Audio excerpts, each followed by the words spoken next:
In today's video, I want to show you how to get a color bleed out of your quilts. Hi, I'm Kim Jamison Hurst of Chatterbox Quilts. Now, have you ever had this happen? You've made this beautiful quilt, you wash it, and oh my gosh, it comes out of the wash with colors where they shouldn't be.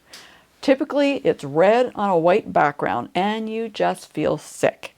Well, not to worry. There's a way to get color bleeds out of your project. So I want to explain how to do that.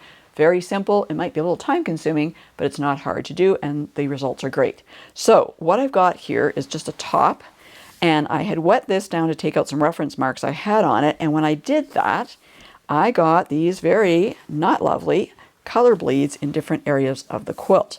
So I felt heartsick. So I had to go online and find different ways of solving this. Now, I did not wash these. These are batiks. These reds are batiks. I should have known better. I don't typically wash my fabrics, but I do usually wash dark reds and especially red batiks. But for whatever reason, I didn't with this project. And I could tell because when I put water on it, it bled into that, of course, white background. So let's talk about what to do.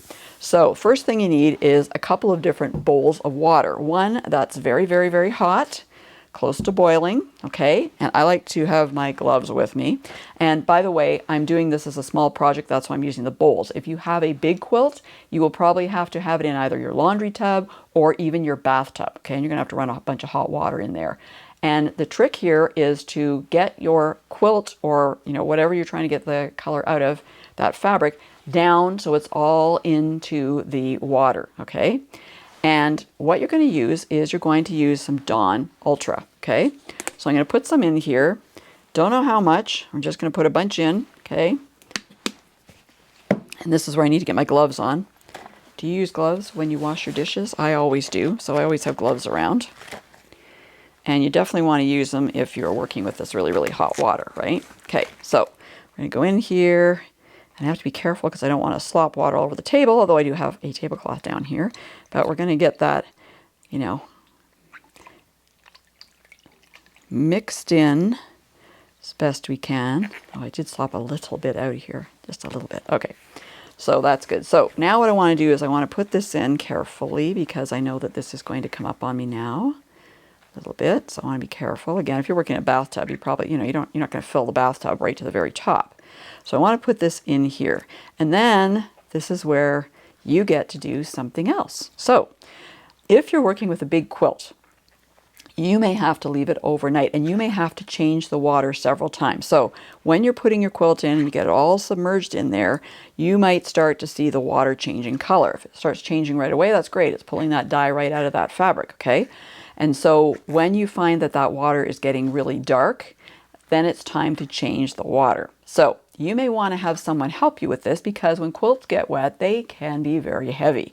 Okay, so you want to just pick it up, you want to scrunch it, get most of the water out, drain out the dark, red water, blue water, whatever color it may be, and go through that process again. Fill it up with that hot water, add some more of the Dawn into it, and again, let it sit. I mean, you can help the process by, gently squeezing down so it starts coming off. But as I said, it could take quite a while. It could even be overnight, all right?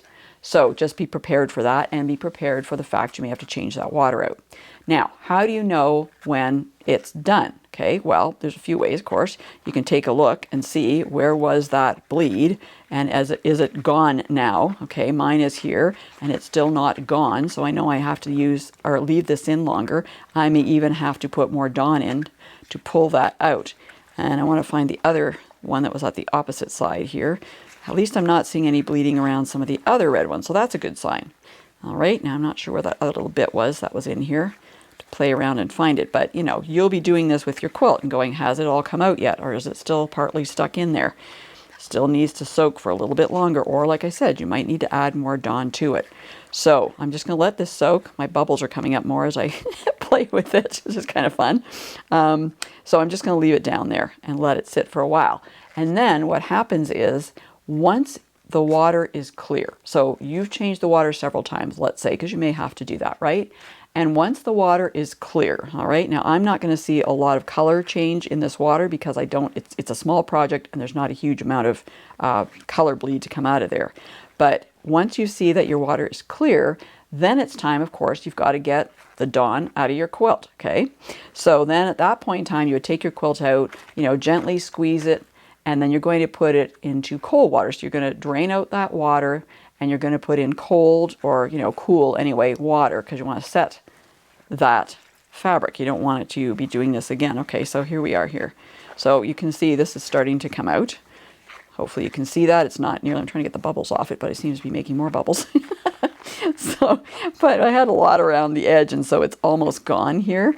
All right. So when this is all gone, completely gone, then of course I will just, I don't want to wring it out. I just want to squeeze it out. And I've got this other bowl that I can put it in here with cold water. Now, again, you may have to do several rinses on that, right? Because it's probably going to have sucked up a lot of Dawn in there. So you may have to, gently squeeze your quilt down in the bathtub in that cold water and then drain it out and do it several times before it's completely, Dawn free. All right, so I'm just checking again here. So that looks good.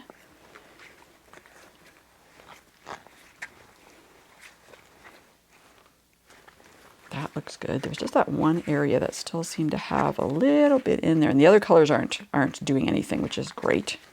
Yeah, it's just about, looks like it's just about out there. I know they're in the corners, so that's why I'm trying to find them here.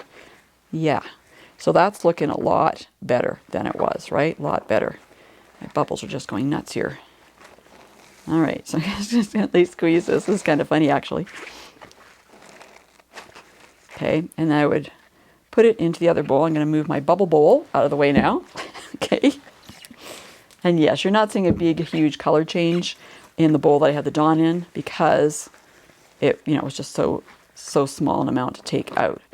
And so, again, I'm putting this in here and you're seeing there's still lots of bubbles. So I would have to change this water and, till I get all the Dawn out here. Right now, I'm just trying to avoid having bubbles take over my studio.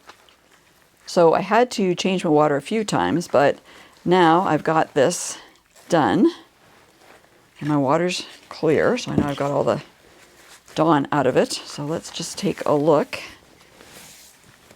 and see what it looks like. All right, so it looks like we've got that red out of it. Looks pretty good. That was pretty quick too. So that was just what you're seeing me do on film. I didn't even let it sit longer than that, and it's taken it out. There's just a little bit more here, so I might repeat that process if I need to. But it certainly looks a lot better than it did when I first started. So I know it will work. So if I need to repeat the process and just put it in the Dawn for just a little bit longer, that will work. And now I know that the other colors aren't going to bleed either. So I know we're good from here on in. Okay, so if you have a problem like this, you can take a deep breath and know that all you need to do is get some Dawn Ultra and use that. As I said, it's a bit of a time-consuming process, but at least it will work and your quilt is going to be salvageable and beautiful. Thanks for watching today. And if you're wondering about whether or not you should pre-wash your fabric and how to make that decision, don't worry, I've got you covered. Check out this video. I've chosen to give you all the information you need. For more helpful quilting information, please go to my website at www.chatterboxquilts.com.